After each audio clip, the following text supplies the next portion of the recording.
listen-only mode. Hi everyone, welcome to our webinar today, hosted by Hanapin Marketing and WordStream. We're going to be talking to you about our New Year's resolutions for 2014.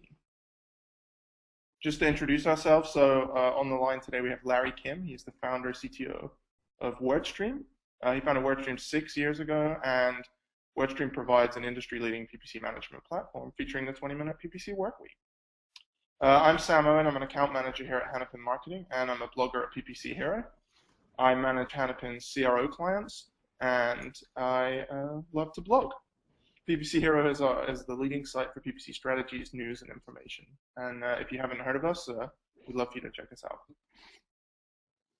So today's agenda, really, it's just going to be a little lighthearted going into the holidays. Hopefully, try and kind of talk to you guys a little bit about some of the ideas we have for our New Year's resolutions going into 2014. And this was just my favorite New Year's resolution, which is Charlie Brown's. You know how I always dread the whole year? Well, this time I'm only going to dread one day at a time. And that's sometimes how I feel in PPC a little bit. Do you have a favorite New Year's resolution, Larry? Yes, it's on our list today that we'll be covering. Okay, perfect. I went a little off the side there, but we'll pull it back around to PPC, Larry. Don't worry. So if any of you guys happen to want to, tweet us with your PPC New Year's resolutions or just join in the conversation, we're actively monitoring the hashtag ThinkPPC. So we'll kind of get back if you want questions, or you can just ask us any questions in the webinar question box there on the side. We'll try and make some time at the end for some Q&A. So hopefully we'll be able to go through that. We have a couple of live poll questions here, so get your clickers ready. The first one, we're just kind of interested in hearing how long all of you guys have been involved with search marketing. So Larry, how about you? Less than 1 year, 1 to 3, 3 to 5, or 5+? And I think I already know the answer. So I've been working on this since 2001. So back then, AdWords didn't even exist, and if you wanted to buy ads on Google, you had to talk to a salesperson and send them a spreadsheet with keywords, and it wasn't even pay-per-click. It was per impression, like CPM-based advertising. But that's quite a while, so like 12 years almost. How did you get your start in PPC? Just was writing software for a company, and they needed someone to work on the ad campaigns. It was a startup, and I just volunteered. It's crazy. So it looks like we have our results here, and it's a pretty even spread today. So we got the majority being less than 1 year, so a lot of newbies, but then also pretty even spread across the results. Our second live poll question, just interested in hearing how you guys manage your accounts. So whether you manage it yourself, whether you're part of a management team, whether you outsource your PPC account management, or whether you're just rethinking how it's managed and it's kind of in the air at the moment. So I guess I'll speak to us. So at Hanapin Marketing, we manage accounts for a variety of different clients. I personally would say, I guess I manage it myself for a client. We have production specialists on our team too, who are kind of part of our team. So we have a kind of a wide variety of management options. Larry, how about WordStream? Do you want to say a little bit about what you guys do? It's more of a do-it-yourself kind of platform. So we sell primarily software. So people who are using WordStream software are people who want to manage their PPC campaigns, like do-it-yourself kind of thing, but just need tools to help them be productive and successful. It looks like we've got our results in for that one.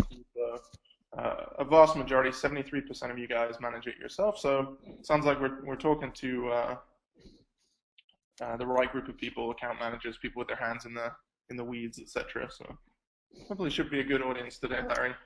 Awesome. We're going to dive right into our first New Year's resolution. So Larry, do you want to take it away?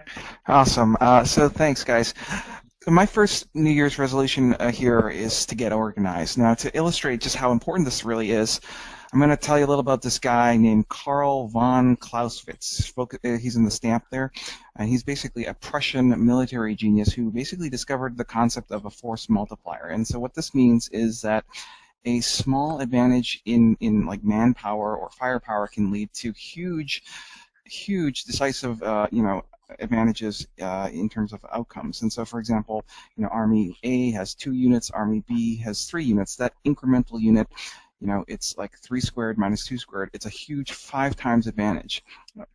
Another example, 2 units versus 4 units, it's a 12 times advantage. So, if you're a smaller company or you have smaller budgets, this is potentially bad news here because, if you're being outspent, 4-2, your odds of losing are like, 12-1, and that might explain why a lot of smaller companies seem to struggle so much with the search and competing with larger companies. But that's just sort of the bad news. The good news here, Sam, can you advance there? Do I have control over the? I'll skip it forward. Okay, so the good news here is. It's not the 19th century anymore, and so in PPC marketing, I think the single most impactful force multiplier here that you can be leaning on is your campaign organization, and in this case, kind of small and nimble can sometimes outfox these larger, more complicated campaigns.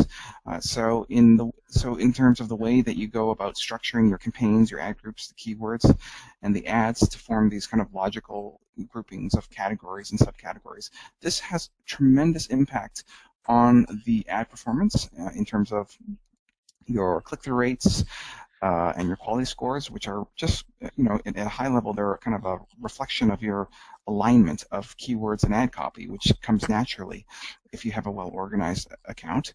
And so those types of metrics then in turn impacts like your cost per click, your average positions, your cost per conversions, pretty much every other metric in your AdWords account, and so, or your PPC account. And so the key takeaway here is that the good organization, it extends to other areas of search marketing in terms of other tasks such as reporting, budgeting, your ability to expand or optimize and manage your campaigns. And so, at a high level, the reason why I picked this as my number one here is because if there was just one thing to focus on in 2014, and mind you, I'm not saying that this is necessarily the easiest thing to focus on, but it's definitely very impactful, I would start with the campaign organization because it's just so foundational to everything that you end up doing in terms of the work of managing and optimizing campaigns, and there's just a ton of leverage you can have from having a well-structured, well-organized account. So Larry, what are some of the things you guys see from these kind of big oil tanker, huge accounts that perhaps some of our smaller advertiser listeners, with their kind of nimble schooners, can sail in between and pick up an advantage over? Well, that really is that's a really great visual illustration that you're talking about. Like these larger accounts become, it's almost like it's like cement. Like the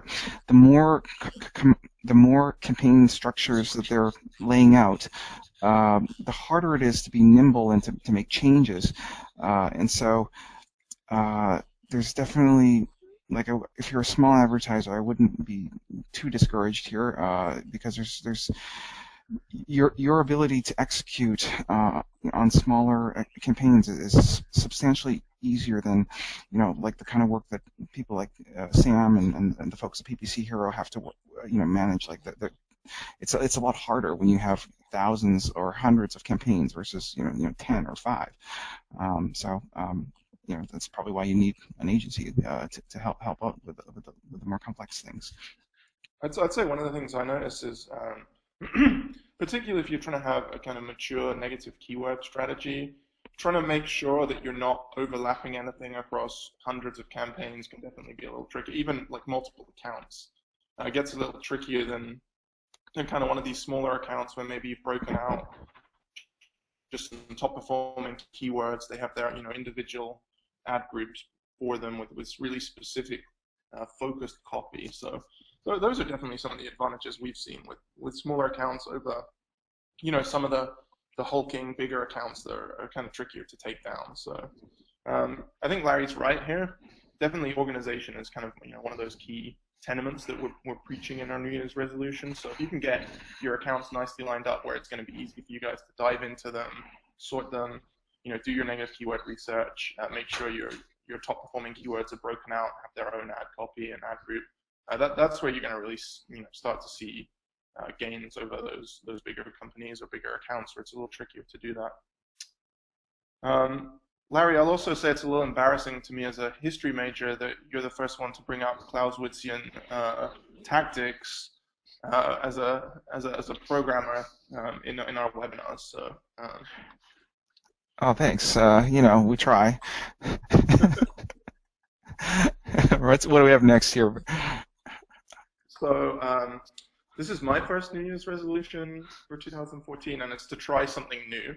So one of the things that's kind of fun and also kind of stressful about working in PPC is that everything changes really quickly all the time, and you're never really the best at anything because it's kind of, the rug is always pulled out from under your feet because new stuff's going on and people are always more agile and more nimble than you are. So making sure that you just kind of stay on top of that and don't get kind of set in your ways, and you're always, setting aside a little bit of your budget to experiment with new things or take the time to learn how to do them and see how they impact your account. That's really something that we kind of want to hammer home. So that's something we try and work really hard on here at Hanapin. I think it tends to pay off just in terms of being, at the forefront of things and working out what works and what doesn't for our clients. But there's a couple of examples I've kind of highlighted here. So one is AdWords scripts. If you guys haven't tried anything with those yet, there's a couple of really cool things you can do with them. So I'd suggest just kind of Googling AdWords scripts, going to the Google Help Center. That's the best place to start. There's a few good blog posts out there as well.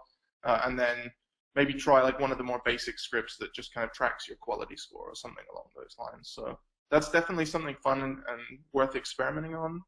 Then the other one, and this is kind of, so Larry, I know you wrote a really good blog post recently just about how ad extensions are becoming even more important in the Google algorithm. So we're really going to need to be on top of them, and if we don't have them, we're going to start being punished with our ad rank. So making sure that you guys check what's actually out there in terms of extensions. So review extensions is somewhat new. That's definitely one to kind of dive into and experiment with if you haven't yet.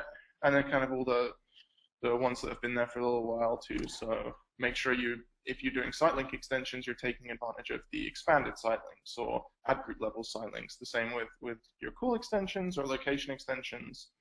So that's really something to go in and try. Do you have any thoughts on ad extensions, Larry? No, it's a great list. Our client managers are going bananas with ad extensions over the last quarter. All sorts of adding, every possible conceivable ad extension to campaigns and ad groups.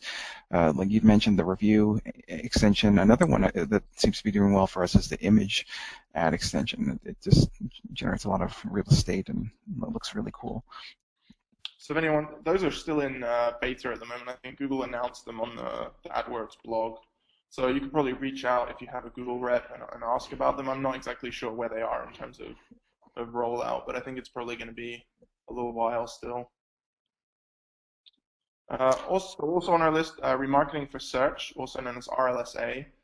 If you have remarketing lists already set up in your account, you're doing remarketing on the display network, it's kind of a simple jump to do it on the search network too. So what RLSA does is let you advertise to users who've already been to your site on the search network. So let's take, for example, someone searches for like Nike shoes, and they go to your shoes.com website, then they leave, and then they start looking for other shoes. Maybe on those keywords you're not so competitive, but you know that because someone's been to your site before, you can bid that term up a little bit. They've been there before, and you show your ad a little more prominently, and because they're familiar with you, they're more likely to come back and buy from you again. So there's tons of really great articles out there if you're not doing remarketing for search, and it's one of the things Google's pushing heaviest at the moment. So they think it's going to be really successful for advertisers.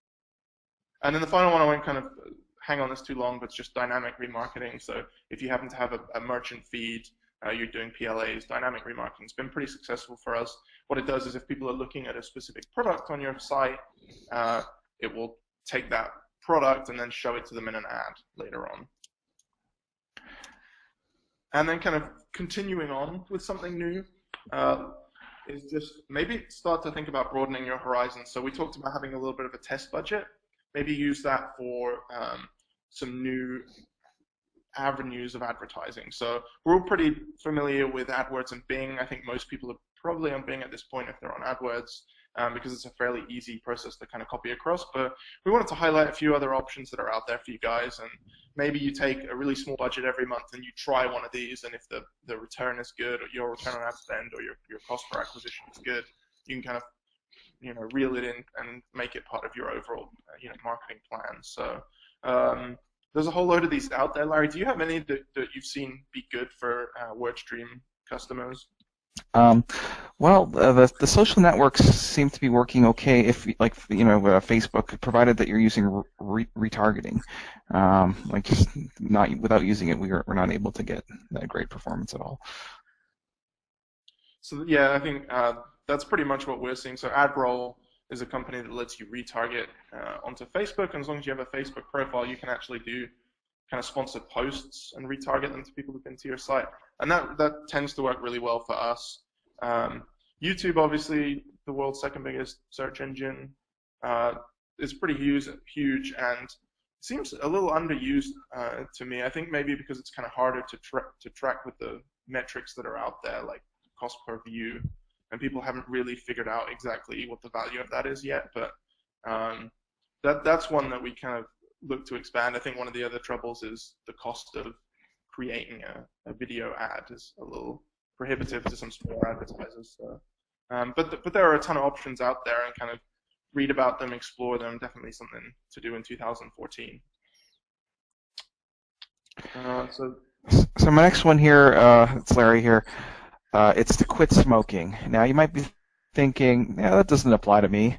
I'm not a smoker. Hey Sam, do you smoke? I do not smoke, and well, I don't think PPC accounts do either. So well, wait for it. When it comes to search marketing, we're all smokers, and this is a very, very terrible habit. And let me explain my thinking here. Basically, I conducted some research into a few thousand accounts, small, medium-sized businesses, over the last quarter, just to get a sense for how, the state of small business PPC. And basically, the average account that I looked into was around $1,200 in spend per month, US dollars, and 25% of that was being wasted on keyword spend that had absolutely nothing with the advertiser's products or services being offered. And so, the key takeaway here: valuable ad budget is going up in smoke. Get it? Oh dear. Come on. Next slide, please. So basically, the solution here, it's got to be more aggressive usage of negative keywords.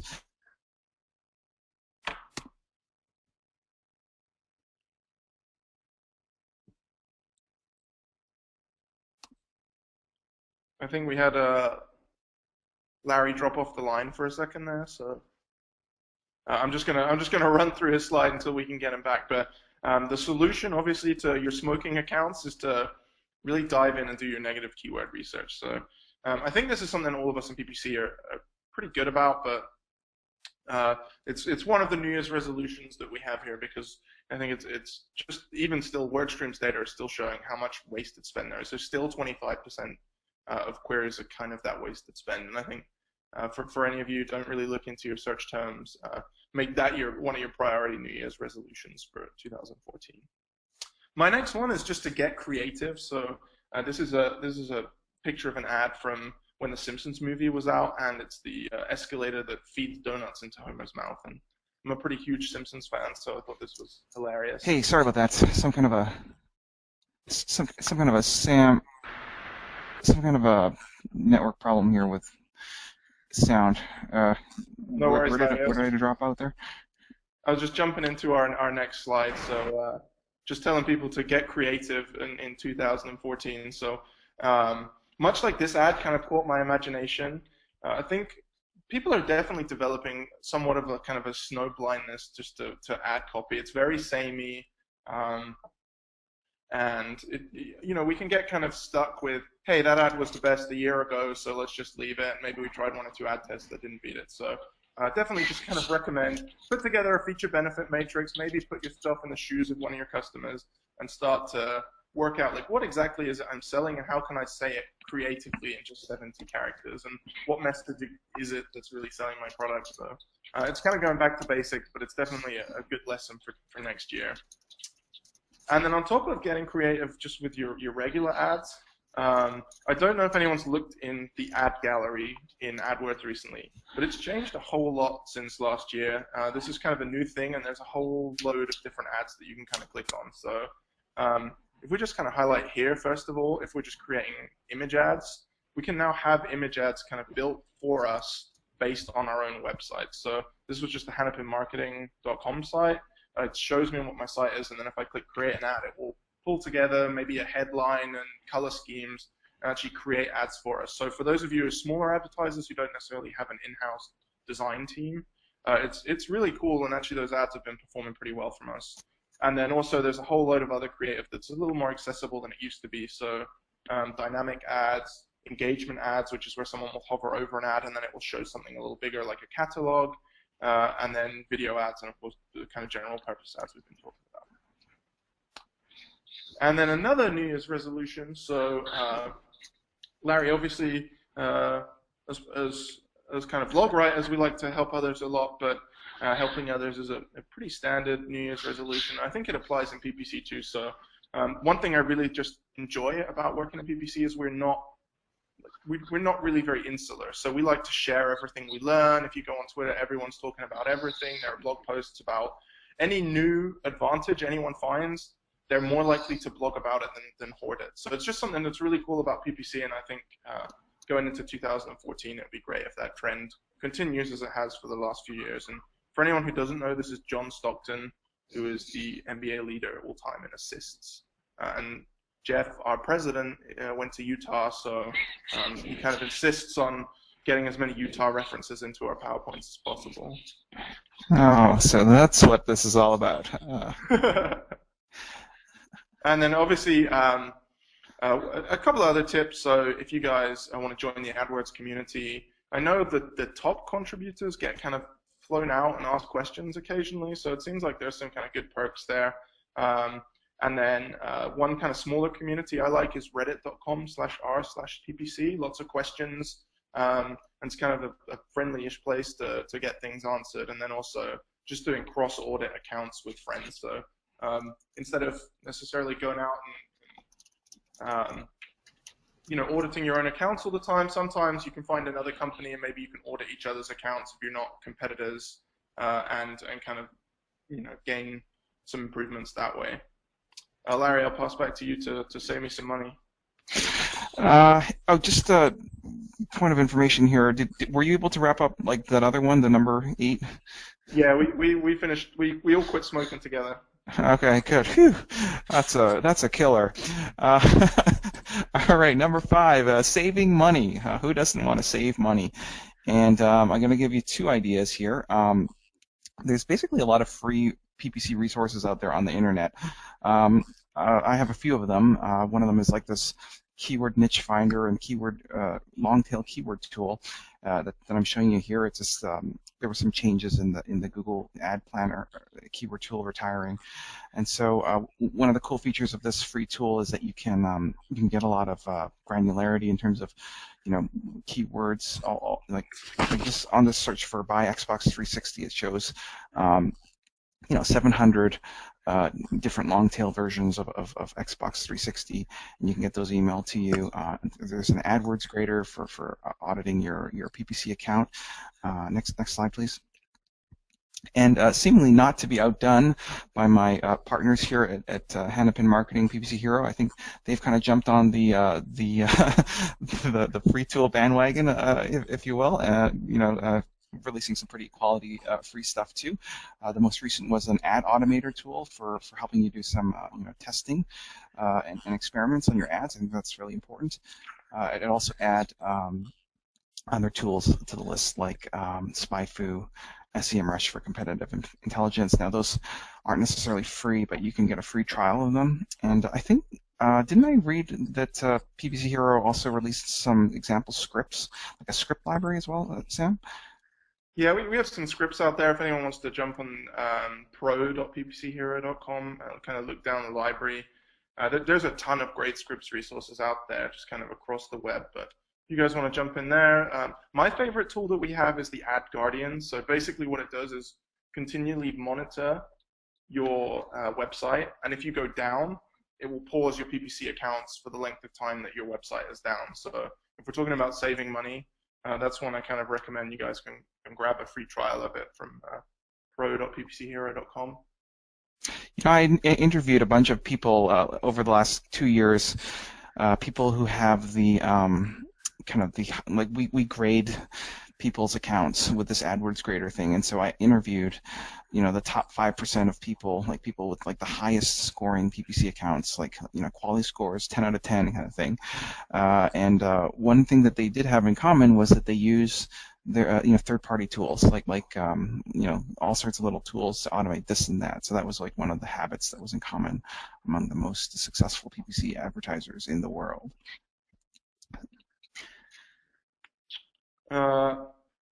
And our next New Year's resolution, so I think this will probably resonate with a lot of people out there. I don't know how stressed you feel each and every day, Larry, but managing multiple client accounts is not always the most Zen-like experience. So there's definitely a lot going on, and it's not even the stress of you know, dealing with clients necessarily, is knowing that there's so much going on in your accounts. You don't want to miss anything. You don't want to, you know, have a spike that you don't see. So really trying to work to reduce these stress levels, and it kind of all ties in with other stuff we've been talking about. So using tools and getting organized, and obviously getting help managing your PPC. So this isn't necessarily like a sell for an agency or a tool or whatever. This is just really having some other way of keeping an eye on things. So whether you know, you have a couple of freelancers who help you when you get particularly busy, whether you have your in-house team, or whether you just plan your time a little better. So it could be that one thing I really like to do, so I send out automated reports from Google AdWords at the start of each month, so I always know from a lot of my segmented reports, like I'll always know how my geo-targeting is doing, I'll always see how my day parting is doing, and then I'll also just get a list of my top search terms with no conversions and see how much they're spending. So just taking a little time to put some good automated processes in place can really prevent you from kind of ending up like fry hair and tearing your hair out. So alerts and notifications too, that's always huge. If you're kind of not paying attention to your PPC account and something goes crazy, just having a simple alert that sends something to you. So we have one that we use scripts for, and all it will do is if our performance day over day or week over week is something like 25% worse or lower than the previous, then it will just drop us a quick email and I can go and check it. So rather than let that go on for 7 days and find out that the client's site had broken, or that something was going wrong in my account that I hadn't noticed, or something I'd uploaded was problematic, I just pretty much catch it straight away. So they're all the kind of little tips that you guys want to take away to not do anything too crazy and stress yourself out. Do you guys have any stress relief tips, Larry? Well, I would say it has to do with slow and steady wins the race. So, meaning adopt a workflow wherein, you know, it's more periodic, you know, like 20 minutes a week kind of thing, like just spending a dedicated amount of time, you know, just going over the accounts. You'd be surprised. A lot of companies actually don't do this, Sam. It's not like not everyone is as you know, on the ball as like Hanapin Marketing. Like, but you know, a lot of people just don't even you know, do the work there. And so the kind of the idea is just to set aside a little bit of time, either every month or every week, to just kind of get into the workflow of you know, doing some optimization work.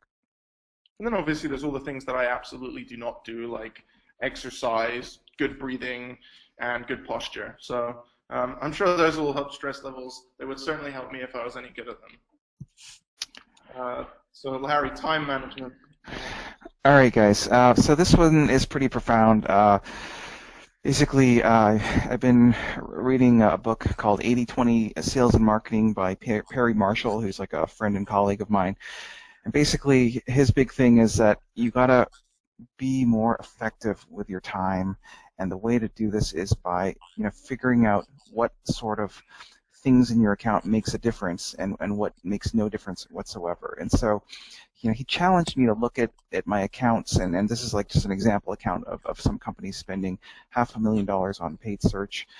And he challenged me to try to figure out where I should be focusing the time, and I did some analysis here, like what campaigns spend the most money. So there's like 21 campaigns in this account, but a disproportionate amount, 78% of it. So basically 80% of it's coming from 19% of the top 4 campaigns. Next slide, please. Similarly, conversions, 68.4% of the conversions coming from 19% of the campaigns. Next slide. Where does the keywords, like how does the spend go across the different keywords? There were actually thousands and thousands of keywords within this account, but 86% of the spend came from just the top 20% of the keywords. And so I think you kind of get the picture here. Next slide, please. Which is, this is another great one, like what ads to test. So everyone can agree that you need to do some ad optimization and ad testing, but typically a small number of ads generate most of the impressions and the spend in your account. Next slide, please. And similarly, landing page optimization. Obviously you have to have a lot of amazing offers and everything, but this analysis shows that you can actually get by with maybe 1 or 2 amazing offers, and the rest just need to be good enough, because the vast majority of the clicks typically go to a small number of ad groups. So next slide, please.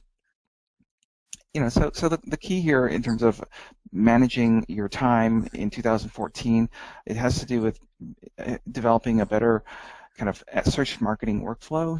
So starting with, as I mentioned before, being active. So the bar here is very low. If you actually do something in your account once per week, you'll be ahead of about 99% of the other advertisers out there. Like in terms of small businesses, this excludes like the Expedias and Pricelines out there. But basically, how can you be effective with so little time? Well, it has to do with focusing the efforts on the things that are likely to make a difference. So, for example, I'm only going to try testing out, on ad groups where the ads are actually getting impressions, and just doing that analysis to be smart about, what you're working on, and making sure that is worth working on. Next slide, please.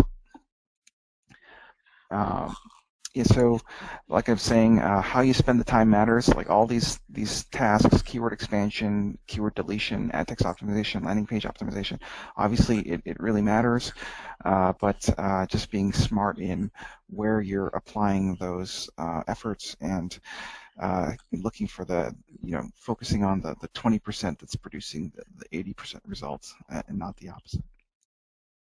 So this is a really good point that Larry brings up, the 80-20 rule. We use it at Hanapin. Jeff, our president, kind of preaches it all the time.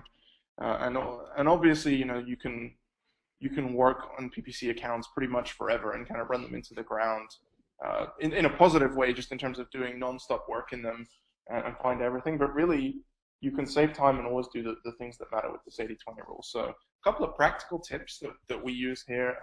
We create top performer campaigns. So we'll often have, let's say we have like a Nike shoes campaign, and we'll then kind of double it up and have a Nike shoes top performer campaign.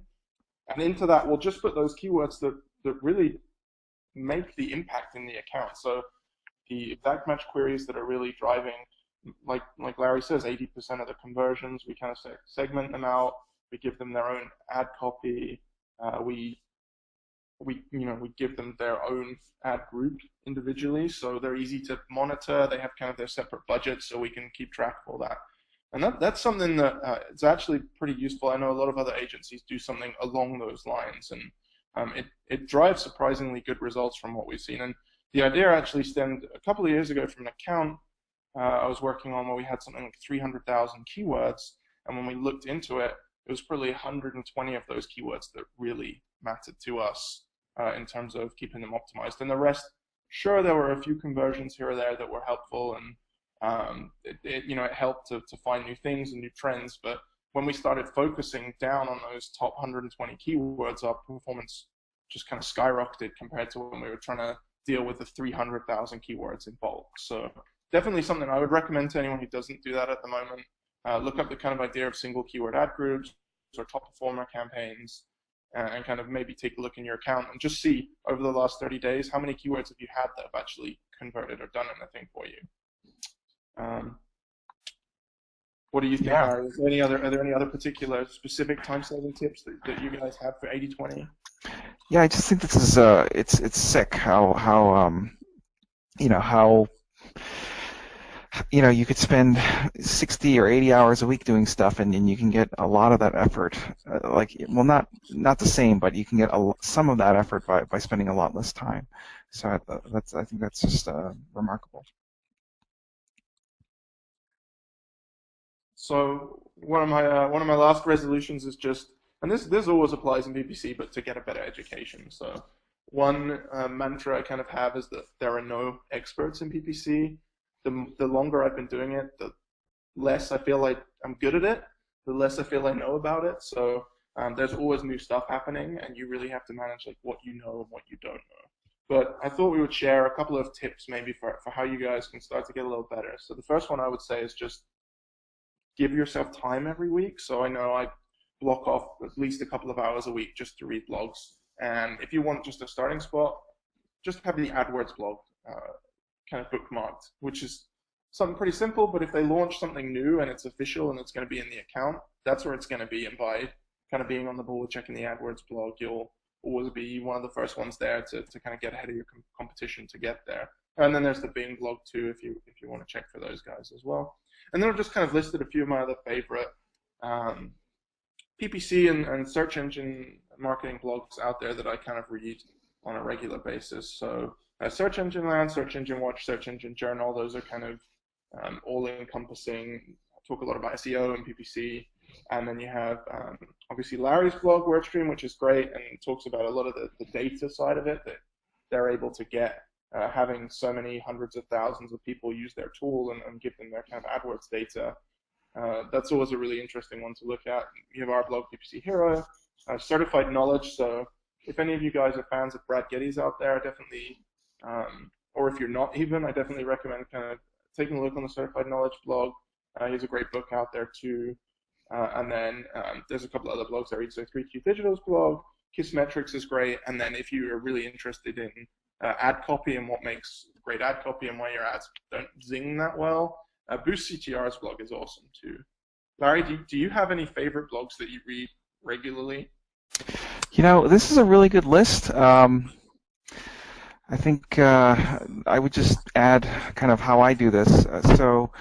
What I do is I have about a 35-minute bus commute, to work and back to the office, and I just use Twitter. So there's like a lot of PPC friends in the industry that I follow, and I just it's really nice because I can check it in the morning, go through my Twitter feed and see what's being shared, and then go do the same thing in the evening. It works out to be about an hour a day. I used to watch videos and play Candy Crush like on the bus, and now I'm just doing it with Twitter. And so that's like a kind of a way to get this better education without necessarily sucking up all the time in your day kind of thing.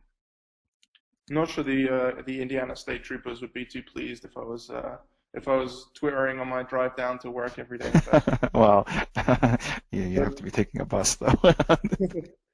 And kind of to follow on, so Larry kind of foreshadowed this, but PPC chat on Twitter. If you guys are kind of new to tweeting about PPC or want to just kind of follow Larry's advice and you have a commute every day, then hashtag PPC chat is one of the better places to look. There's weekly discussions of all kinds of PPC issues, and also you'll probably find a lot of kind of PPC experts or people who like to tweet a lot of articles on there too, just kind of by going down it. So really good place to start, and then all you guys kind of have a leg up just by attending webinars. But if Google have any new products or anything, just kind of get someone to jump on those and make sure there's nothing else that you're missing. That's a great one. The PPC chat. You'd be surprised at how many smart people are on that list, like monitoring that thing. Like if you have questions. Another two that I would add to the list there would be Bing ads and the AdWords Twitter handle. So if you have like a Bing or AdWords questions, if you just like message them on Twitter, the response time is just incredible. They'll get back to you within like 30 minutes or less. It's just insane. Do you have any favorite tweeters, Larry, who tend to give you a lot of good articles? It's all over the place. Yeah, I can. No, I think maybe David Satella. He's probably the best. Like for PPC, like as a kind of a curator of tweets. What do you think? Yeah, and obviously Matt Umbro, the founder of PPC Chat's a good one too, because a lot of the PPC Chat questions go through him, so it's probably a good starting point if you guys want to get involved in that. But I like, so David Zatella doesn't originate posts, so he's not like only tweeting his own stuff. He curates, SEM stuff, So I think that one is a great one. Matt Umbro definitely up there too. And that's at SZETVLA, is that right? Nobody knows. And then our final New Year's resolution. So anyone interested out there in maybe going on a vacation and just getting away from the stress of the office, there are plenty of great conferences out there. So we're going to plug our own one just a little bit, and I apologize for that. We have HeroConf coming up in April in 2014 and down in Austin. And it'd be awesome to see some of you guys down there. Of course, there's not just us. There's a load of really great conferences out there. So there's SMX, who are always putting out great conferences. If you're familiar with SES, they've rebranded to become ClickZ Live or Clicks Live. I'm not sure exactly what it is, but they put out really good conferences too. And then there's some of the other ones that members of our team have been to recently. So State of Search, Conversion Conference, if you're more interested in kind of the landing page side of it. AdTech's always interesting just in terms of the sheer number of people who go to it, and the number of kind of vendors out there and different sessions on hand, and then PubCon from kind of the publishing side of things. So these were just the ones that came to my mind, Larry. Do you have any that I know you speak at a lot of conferences. Are there any you think are particularly useful for PPC newbies or just people with PPC experience? No, I think this is a great list. You hit all the usual suspects. I think so. I'll be at all these conferences. So if anyone wants to meet up at any of these conferences, they're all great. Especially Hero Conference. It's like specifically like it's the only conference that has the focus on SEM, paid search, as opposed to just paid search being kind of like a sideshow of within 10 different tracks. I think that's pretty refreshing. And I had an idea for you, Sam. I think we should move the Hero Conference like in 2015 to Hawaii. What do you think about that? Taking a trip. I think I would definitely be down for that. I don't know how much Pat East, our CEO, would be down for that, but I'll go and pressure him now. I think it would become a lot easier of a sell to everyone out there. You have to really twist my arm to go out to that conference here. Yeah. All right, so what do we got next year? So thanks everyone for listening into our New Year's resolutions. We're gonna actually we can answer kind of a live Q&A before we jump into our offers and stuff. But we have. Oh, here's the offers. So we'll do our offer, and then we'll kind of see if we've had any questions from there. So if anyone else out there is kind of interested in getting a free live demo of what WordStream have to offer, then just kind of tick the poll here, and same again for us. So at Hanapin, we offer a kind of free one-on-one solutions blueprint, and we'll kind of take a look into your account and do a mini audit and make suggestions for you guys where we think you could grow your account. So these are really no obligation things. They're not gonna mean that you have to sign up or pay us anything. It's more just kind of if you're interested, and these are some services we provide. And I know that there's a ton of really good WordStream tools out there that you guys could try too. So So, guys, I've been working with Hanapin Marketing. This is Larry here from WordStream. I've been working with the folks at Hanapin Marketing for just over a year now, in terms of working with them in their educational content. I've been reading their blog since 2006, and I got to say, like, these guys know their stuff in terms of, like, if you're spending $20,000 a month or more in ad spend and are looking for expert, search marketing, consultant work to manage those accounts, I have no trouble endorsing, them 100% A plus. They're excellent folks, all of them. I know a lot of their account managers, and I really just can't recommend them highly enough, like to take them up on this offer here. Just wanted to add that. Thanks, Larry. We definitely appreciate the kind words, and I'll say my favorite WordStream tool, just if anyone's interested, is just the niche finder, or I guess niche finder, depending on your pronunciation. But I really like that as a keyword tool. It just takes a slightly different angle to the other keyword tools out there. So normally when you're kind of stuck in a rut for finding things, that can be the one that we kind of turn to. All right, so let's go to questions then. It looks like we've had a couple. So the first question is just, for us newbies, could you define what good campaign organization is beyond top performing keywords having their own ad copy? Sure. Yeah, I'll let you handle that one, all right, Larry? It depends on your business, but I think what it means is to have kind of a logical grouping of campaigns that move from categories, broader categories like electronics or televisions, to like at the campaign level to more narrow and specific subcategories, such as like LED TVs or plasma TVs, like at the ad group level. And so the key here is that by having this kind of hierarchical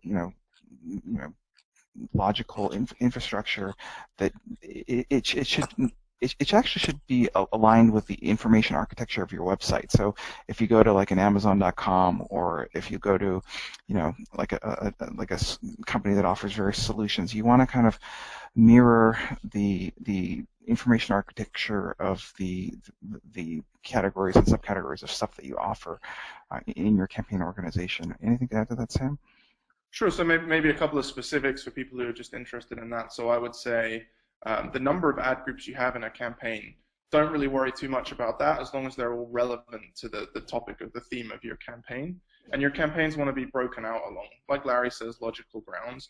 I would think that within an ad group, try and limit yourself to 10 keywords max. It could be 20 in some cases if you're kind of really going broad, but after that, it tends to be that your ad copy is not really as targeted as it could be. So you have to just think, with an ad group is essentially the same thing as an ad, in the sense that all those keywords are going to show the same ad. So as long as you have a really good, tightly knit organization within your ad groups, and you're showing ads that are really targeted and kind of written to those keywords, that's going to be a really big boost for your performance.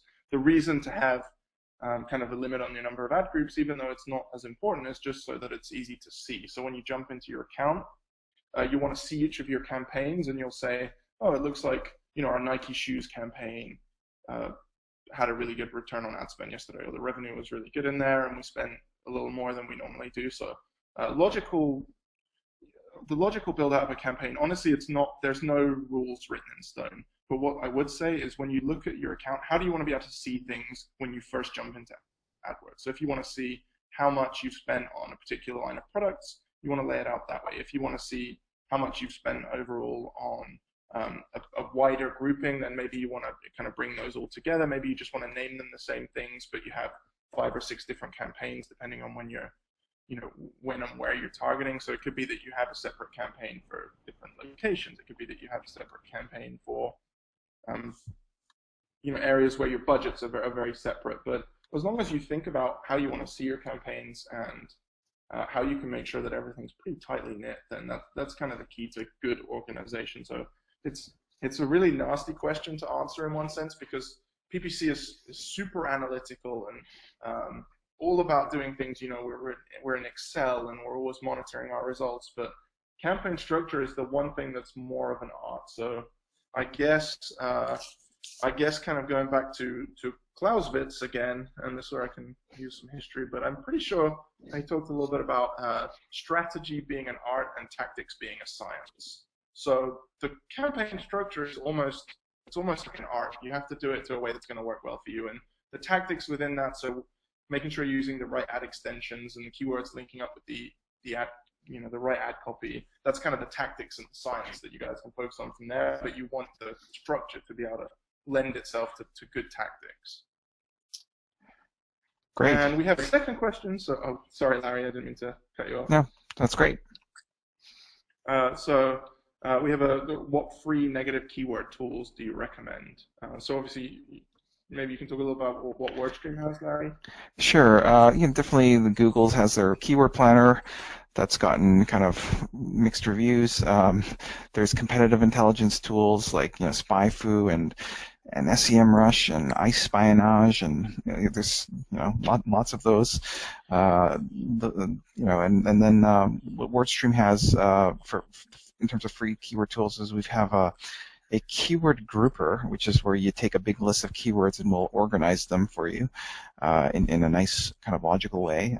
We've got a niche finder, which it actually looks similar to the keyword planner in terms of how it produces keyword results, but groups them together into logical groupings. And also we have a free keyword tool which has a trillion keyword database, which has lots of long tail keyword ideas that you might not get from other tools, but they're all free, so you can give them a try for free.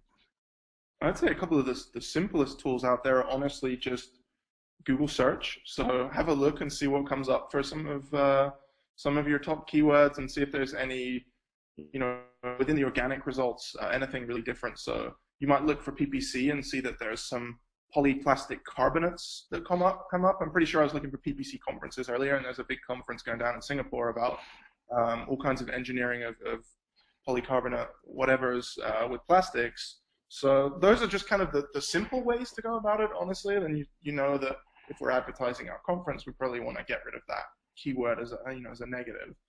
Some of it's just going to websites and seeing what's on there. So for example, I was doing some work with someone selling Honda cars. So I go to the honda.com site and make sure everything Honda sells that isn't cars is negatived out. And so really the free tool is just your brain, just kind of going through these processes. So it'll be things like outboard, motors and lawn mowers and generators and all that kind of stuff. And that applies to, it's not just cars, but it applies in a lot of places too. And then obviously the most powerful tool is just the search term report. So downloading your search terms, pulling them into a nice pivot table in Excel, and working out where you're spending too much money, and where you could have some negatives, and what keywords have. So maybe just sort by impressions and see if the impressions are really high and the clicks are really low. That probably tells you that wants to be a negative keyword. And we have another question here, Larry, just on the back of kind of our first one. So someone asking if we prefer organizing accounts by geography or by product. Oh, definitely product. The geography thing is a thing of the past with enhanced campaigns.